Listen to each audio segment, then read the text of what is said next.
Okay, so Dominick, what would you say to a client that came in here and needed to make changes in their life? They needed to speak their piece, brutal honesty. Say it's a husband, wife, one of the spouses has had enough, and there's going to have to be a change, or there's going to be divorce. Like, they want to be able to speak their truth in unfiltered way. What kind of network care could help them get to that place? Yeah, absolutely. So the person speaking their truth not only gives them an opportunity to be liberated, right? To say what they need to say, get that off their chest, speak their piece, but it actually sponsors the other person in their transformation as well. And the more someone gets worked on with network care, and the more we do the consciousness exercises with them, the more naturally that comes out. Because that's authentic, that's who they are, that's what they have to communicate.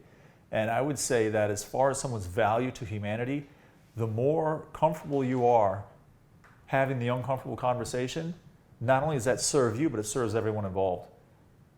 And I would even say, to Corey, part of his ability to be good at what he does is his comfort at having that conversation with someone, saying, you're doing this, this, this, and this, and you have your problems because of that, and you're the one that needs to change necessarily. So the willingness to have that conversation. And I would even take it further and say, as far as friends, how many of us really have friends versus people that we surround ourselves with because they tell us what we want to hear?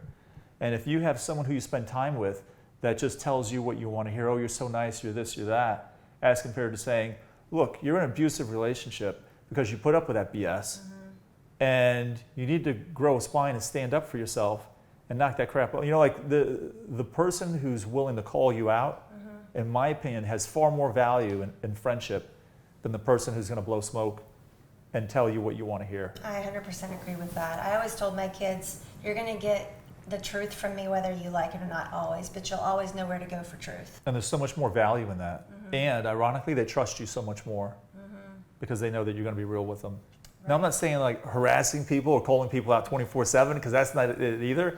And there's a time and a place. If someone's sitting in their stuff, don't drop the hammer on them, because they're not at a place where they can receive it or do anything with it. Right. But when you feel that someone's going through a cycle where it's the same old, the same old, the same old, that stage 3 consciousness, feedback at that time can be liberating, because then they're not getting their needs met through drama, which drama is the biggest addiction we have in our country right now. Everybody's addicted to drama.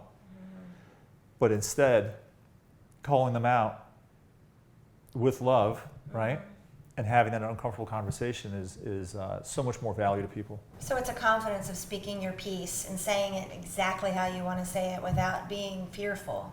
Absolutely. Because the fear's gone, and now you can have the confidence. Absolutely. I'd say if you're growth oriented, don't hang out with people that you like or that like you. Find someone who knows you well that doesn't like you, and go out to lunch with them. Yeah. If they're willing to share with you what they see, ask them, because that's the person that maybe there's the most growth to come.